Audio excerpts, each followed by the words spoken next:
Good afternoon all of you my students. जैसा कि सभी को पता है कि इस लॉकडाउन के टाइम में हम ऑनलाइन क्लास से अटेंड कर रहे हैं, जिसमें हम सॉफ्ट स्किल का आज की क्लास हमारी सेकंड क्लास है, जिसमें हम पब्लिक स्पीकिंग के बारे में देखेंगे।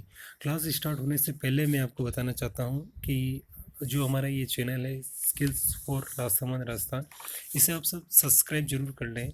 सब्सक्राइब करने से ये बेनिफिट है आपको कि जब भी आपकी ऑनलाइन क्लासों का वीडियो यदि अपलोड होता है तो आपको यूट्यूब के अंदर आपके नोटिफिकेशन बार सब्सक्रिप्शंस बार में नोटिफिकेशन शो कर देगा, जिससे आप कोई भी वीडियो मिस नहीं कर पाएंगे। ये आपकी स्टडी के लिए ज़्यादा इंपॉर्टेंट है। तो जो आपके चैनल के नीचे जो वीडियो के नीचे आपको सब्सक्राइब रेड कलर के टेक्स्ट के रूप में दिखाई दे रहा है सब्सक्रिप्शन, उसका आप जरूर कर लें। ठीक है, अब हमारे टॉपिक पे आते हैं हम, पब्लिक स्पीकिंग। आज का टॉपिक है आपकी पब्लिक स्पीकिंग। सबसे पहले तो स्टूडेंट्स मैं आपको ये बताना चाहता हूँ कि आप पहले मन में ये सोचें कि पब्लिक स्पीकिंग आपके सॉफ्ट स्किल कोर्स में क्यों इंक्लूड किया गया है। पब्लिक स्पीकिंग सॉफ्ट स्किल का ही एक भाग है। पब्लिक स्पीकिंग कोई अलग से टॉपिक नहीं है आपकी कोर्स के लिए, सॉफ्ट स्किल का ही एक कंटेंट है। और सॉफ्ट स्किल के बारे में मैंने ये बताया था आपको कि soft skill is the group of qualities.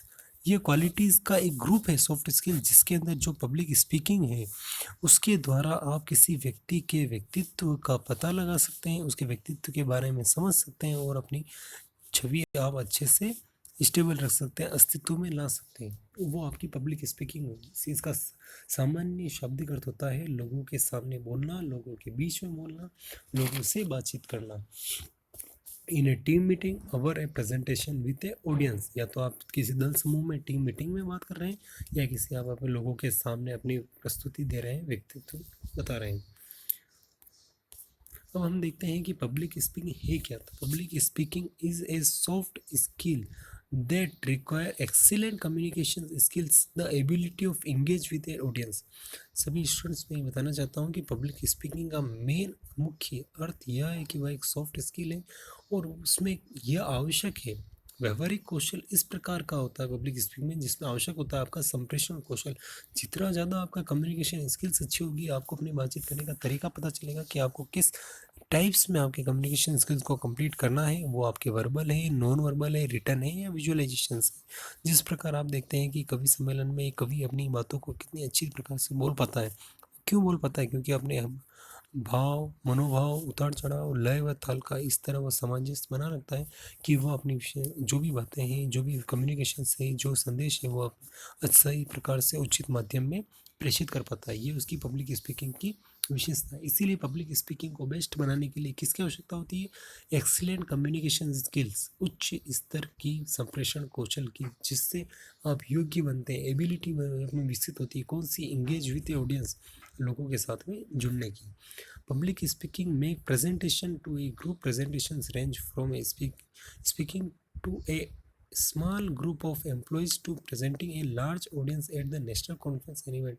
जिस प्रकार मैं कह रहा हूँ कि पब्लिक स्पीकिंग कुछ एक उस प्रकार की विशेषता है जिसमें आप ग्रुप समूह के रूप में आप कुछ भी प्रस्तुत कर सकते हैं, प्रेजेंट कर सकते हैं, और वो प्रेजेंट आपके एक स्मॉल ग्रुप हो सकता है, नेशनल कॉन्फ्रेंस हो सकती है, या कोई भी कार्यक्रम हो सकता है। ठीक है, मैं पहले ही बता चुका हूँ कि पब्लिक स्पीकिंग एक सॉफ्ट स्किल का ही एक भाग है, जो आपकी नर्सिंग में या कोई भी प्रोफेशनल आपका कोई भी हो या पर्सनल लाइफ हो, आपकी यदि पब्लिक स्पीकिंग अच्छी है, आपकी कम्युनिकेशन स्किल्स अच्छी है, तो आप अपनी छवि को बेहतर बना सकते हैं और आपके मनोभाव और व्यक्तित्व का, आपकी खुद की विशेषताओं को सही प्रकार से प्रसारित कर सकते हैं। जैसा कि आप नर्सिंग स्टाफ के रूप में कार्य करेंगे फ्यूचर में, इसलिए मैं बताना चाहता हूँ कि जैसे डॉक्टर है या नर्स है, वो अपने जूनियर से सीनियर से कई प्रकार के दिन किसी भी दिनचर्या में अपने डेली शेड्यूल में अलग अलग लोगों से मिलते हैं, अपने अलग अलग विशेषताएं, परेशानियां, समस्याओं से दो चार करना पड़ता है उन्हें। यदि आपकी पब्लिक स्पीकिंग अच्छी है, आपके बातचीत करने का तरीका अच्छा है, आप उसे अच्छी प्रकार से संप्रेषित कर सकते हैं, तो आप अपनी बातों को सही प्रकार से बता पाएंगे, जो एक नर्सिंग के करियर में बहुत ज़्यादा आवश्यक है। जिस प्रकार एक आपको पेशेंट से बातचीत करनी है, वह पेशेंट अलग अलग मनोभावों से युक्त हो सकता है। यदि आपकी पब्लिक स्पीकिंग अच्छी है, पब्लिक स्पीकिंग अच्छी, इसका अर्थ ये है कि आप अपनी बातों को अच्छी प्रकार से प्रसारित कर सकते हैं, और सामने वाले को, जो सामने वाला व्यक्ति है, सामने वाले बहुत सारे व्यक्ति हैं, उन सबको आप भली भांति आपके संतुष्ट कर सकते हैं, अपनी बातों से अपनी बातों को मनवा सकते हैं, या फिर अपनी विषय जो भी बातें हैं, अपने संदेश है, वो भली प्रकार से उचित माध्यम में प्रसारित कर सकते हैं। ये आपकी पब्लिक स्पीकिंग की प्रॉपर्टी विशेषता होती है। जिस प्रकार एक डॉक्टर को अलग अलग स्थितियों में पेशेंट का ट्रीटमेंट करना पड़ता है, वो फिजिकली हो सकता है, मेंटली हो सकता है, साइकोलॉजी हो सकता है। बिना आपके सिंपैथी के, एम्पैथी के, अंडरस्टैंडिंग के आप पेशेंट का ट्रीटमेंट नहीं कर सकते और ना ही अपने सीनियर या जूनियर से आप अच्छी तरह से बात कर सकते हैं। जिस प्रकार एक नर्सिंग स्टाफ को अपने सीनियर्स से एक्सपीरियंस गेन करना पड़ता है, नॉलेज गेन करना पड़ता है, उसी तरह किसी एक टीचर्स को भी अपने स्टूडेंट्स को अच्छी प्रकार से अपने टॉपिक्स को एक्सप्लेन करना आना चाहिए। वो एक्सप्लेन करना कब होगा? जब आप अपनी पब्लिक स्पीकिंग में अच्छी रखोगे, कम्युनिकेशन स्किल्स अच्छी रखोगे। जिस प्रकार मैं आपको ये बताना चाहता हूँ कि स्वामी विवेकानंद के बारे में आप सब जानते हैं। उन्होंने शिकागो धर्म सम्मेलन में जो भाषण दिया था वो आज भी समय में प्रासंगिक है। वो प्रासंगिक क्यों है? क्योंकि उन्होंने अपनी जो भी विशेषताएं थी, जितने प्रकार के भाषण के कंटेंट थे, वो इतनी भली भांति प्रकार से, इतने प्रकार से उन्होंने विकसित किया, उन्हें प्रसारित किया कि वे आज भी प्रासंगिक है और उनकी महत्ता आज भी इम्पोर्टेंट है।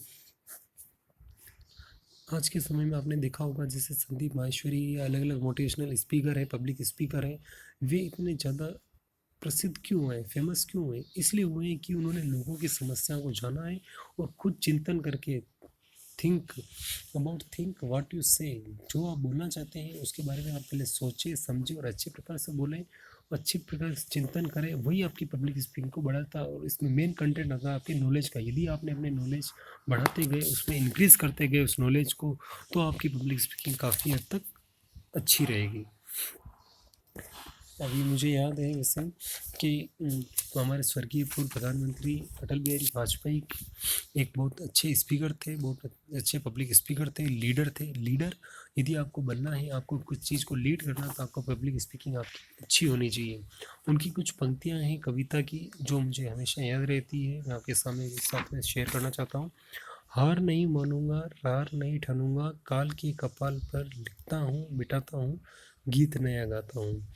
ये पंक्तियाँ स्वयं में ये प्रदर्शित करती है कि यदि आपको लोगों के साथ में जुड़ना है, आपको अपनी लाइफ में सफल बनाना है, तो आपकी पब्लिक स्पीकिंग अच्छी होनी चाहिए। वो आपका जॉब करियर हो सकता है, पर्सनल लाइफ हो सकती है, प्रोफेशनल लाइफ हो सकती है, या आपकी कोई कैसी भी आपकी पर्सनैलिटी हो सकती है। यदि आपको उसमें उज्जवल बनाना है, सक्सेसफुल बनाना है, तो आपकी पब्लिक स्पीकिंग आपको अच्छी रखनी पड़ेगी। अब हमें पब्लिक स्पीकिंग क्यों इम्पोर्टेंट है, कैसे बढ़ा सकते हैं, वह भी हम देखेंगे। पब्लिक स्पीकिंग के बारे में आपको मैं पहले ही बताना चाहता हूँ कि public speaking or talking in a team meeting और presenting in front of an audience. Public speaking क्या है? पब्लिक स्पीकिंग है टीम मीटिंग में बातचीत करना या किसी ऑडियंस के सामने खुद को प्रेजेंट करना। आपकी पब्लिक स्पीकिंग की क्वालिटी आ सकती है। जैसे कि सभी स्टूडेंट्स, मैं आपको ये बताना चाहता हूँ कि आपने काफ़ी लाइफ के ऐसे समय आए होंगे जब आपने कुछ पब्लिक के सामने कुछ बोला होगा। पब्लिक मतलब आम जनता, वो नहीं हो सकता। आपने अपने क्लासरूम में, आपके घर परिवार में, आपकी सोसाइटी में लोगों के सामने अपनी बातचीत की और वो कभी बुरी प्रकार की हो गई या फिर कभी अच्छी इफेक्टिव प्रभावशाली भी रही। वो प्रभावशाली कब रह सकती है? जब आपकी पब्लिक स्पीकिंग, लोगों के सामने बोलने की कुशलता अच्छी हो। इसीलिए इसे स्पीकिंग स्किल्स कहा गया है, बोलने की कुशलता। इसके बारे में आपको खुद के बारे में सोचना पड़ेगा, अपने नॉलेज को बढ़ाना पड़ेगा और कॉन्संट्रेट रहना पड़ेगा आपके अपने मैसेज पे। पब्लिक स्पीकिंग क्यों आवश्यक है? इसलिए आवश्यक है, उसके कुछ बिंदु हैं, पॉइंट्स हैं जो मैं आपको नोट्स के रूप में दिखा रहा हूँ। इंक्रीज इन सेल्फ कॉन्फिडेंस, यह आपके आत्मविश्वास को बढ़ाने में आवश्यक है। हमें आत्मविश्वास, सेल्फ कॉन्फिडेंस और पब्लिक स्पीकिंग इंटरकनेक्टेड है स्टूडेंट्स। आप यदि अपना कॉन्फिडेंस बढ़ाते जाएंगे तो आपकी पब्लिक स्पीकिंग अच्छी होगी और कॉन्फिडेंस बढ़ाने के लिए आपको पब्लिक स्पीकिंग कंटिन्यू रखनी पड़ेगी। आप परेशानी से पीछे हट के, दूर भाग के आपकी पब्लिक स्पीकिंग को, कम्युनिकेशन स्किल्स को बेहतर नहीं बना सकते। आपने अपनी समस्याओं को फेस करना आना चाहिए, उससे लड़ने की ताकत स्वयं में आपको जनरेट करनी पड़ेगी, उत्पन्न करनी पड़ेगी, तभी आप अपनी लाइफ में सफल बनेंगे। इसमें आपकी कंफर्टेबल एरिया होता है, जो आपका जोन है, कंफर्ट एरिया, वो आपकी बढ़ता जाता है यदि आप अपनी पब्लिक स्पीकिंग बढ़ाते जाएंगे। ये आपके एक बेस्ट वे है जनरेटिंग सेल्स का है। ये आपके effective ways to get your message across, आपकी अपनी बातों को दूसरों को पहुंचाने का, उसकी लिमिट से बाहर तक ले जाने का आपके ये प्रभावशाली माध्यम है। आप ये अलग अलग लाइफ में, बिजनेस में, कम्युनिटी में और करियर में आवश्यक है। आपकी public speaking allow to improve your knowledge. Public speaking आपके नॉलेज को बढ़ाता है। ये बहुत अच्छा टॉपिक है, बहुत अच्छी क्रिया है, प्रक्रिया है, प्रोसेस है, जिससे आप अपनी कम्युनिकेशन स्किल्स को अपने लाइफ के सक्सेसफुल को और ज़्यादा सक्सेसफुल तक ले जा सकते हैं। पब्लिक स्पीकिंग आपके वर्क स्पेस को, वर्क फोर्स को बढ़ाता है। अब पब्लिक स्पीकिंग के लिए कुछ गाइडलाइंस हैं जो आपको आनी चाहिए। पब्लिक स्पीकिंग की मुख्य गाइडलाइंस है: नो योर रूम, अपने बारे में समझिए, विजुअलाइजेशन से एड रखें आप अपने बारे में नॉलेज योर ऑडियंस, ऑडियंस के बारे में आपको नॉलेज होना चाहिए कि वे किस टाइप्स के मैसेज सुन सकते हैं, वे कि उनकी लैंग्वेज कौन सी है, वो किस मीडियम में सुनना चाहते हैं या समझना चाहते हैं। यदि आपकी बातें सामने पब्लिक्स में अच्छी तरह नहीं पहुंच पाती या फिर वे समझ नहीं सकते, तो ये उनकी गलती नहीं है, ये आपकी मिस्टेक्स है, ये आपकी कमी है, लैक ऑफ कम्युनिकेशन आता है, डिफरेंस लैंग्वेज है, बैरियर से जो भी है। तो आपको उस ऑडियंस से नॉलेज लेना है और ऑडियंस तक आपकी कम्युनिकेशंस को पहुंचाना है। ये आपकी पब्लिक स्पीकिंग मुख्य रूप से इफेक्टिव रहेगी। आपकी नो मटेरियल के बारे में आप अच्छे से रखें। रिलैक्सेशंस बेहतर बनाता है पब्लिक स्पीकिंग को। विजुअलाइजेशंस की क्रिया वो पब्लिक स्पीकिंग में हमेशा ही बढ़ाता है। रियलाइजेशन होना चाहिए, रियलिटी पे जीना चाहिए आपको, और इंटरेस्टिंग के साथ में इफेक्टिव एंटरटेनमेंट के साथ में, क्योंकि ये एक प्रकार का एक साइड है, एक तरह है, एक परत है जिससे आप अपनी कम्युनिकेशन स्किल्स को बढ़ा सकते हैं। इसी तरह कॉन्सेंट्रेट रहना है आपको अपने मीडियम पे, आपके मैसेज पे, आपको संदेश पे धीर गंभीर होकर आपको अपनी कम्युनिकेशन स्किल्स को बढ़ाना है। नर्वसनेस जो आती है लोगों के सामने बात करने की, जिससे मैं मानता हूँ कि जैसे कुछ टाइम पहले अपने मकर संक्रांति फेस्टिवल था, जब हमने सभी स्टूडेंट्स को वन बाय वन करके स्टेज पे बुलाया था, इसमें काफ़ी स्टूडेंट्स नहीं आ रहे थे या फिर नहीं आ पाए थे, आए थे तो वो कुछ बोल नहीं पा रहे थे। वो क्यों नहीं बोल पा रहे थे? क्योंकि वो नर्वसनेस है। तो आपकी जो नर्वसनेस की एनर्जी है उसको आप पॉजिटिव एनर्जी में कन्वर्ट करें और सोचें कि मैं ये काम भी कर सकता हूँ, क्योंकि बहुत सारे मोटिवेशनल स्पीकर हैं, पब्लिक स्पीकर हैं, लीडर्स हैं, पॉलिटिशियंस हैं, वह भी एक इंसान ही है और आप भी एक इंसान हैं। ठीक है, उनमें जो क्वालिटी है वो आप में भी क्वालिटी होगी, है, और उनसे बेहतर बना सकते हो यदि आप उस पर वर्क करते हो तो।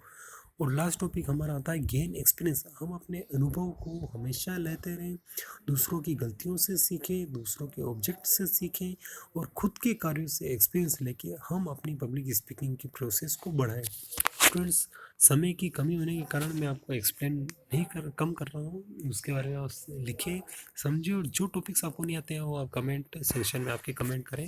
कौन सा टॉपिक आपको नहीं आता है मैं अगले नेक्स्ट क्लास के अंदर इंक्लूड करूँगा। और एटलीस्ट मैं आपको बताना चाहता हूँ कि आप इस वीडियो को देखने के बाद चैनल को सब्सक्राइब जरूर कर लें, जिससे आप अपने वीडियो आपको समय पे मिल पाए। All the best, be happy and healthy. Bye.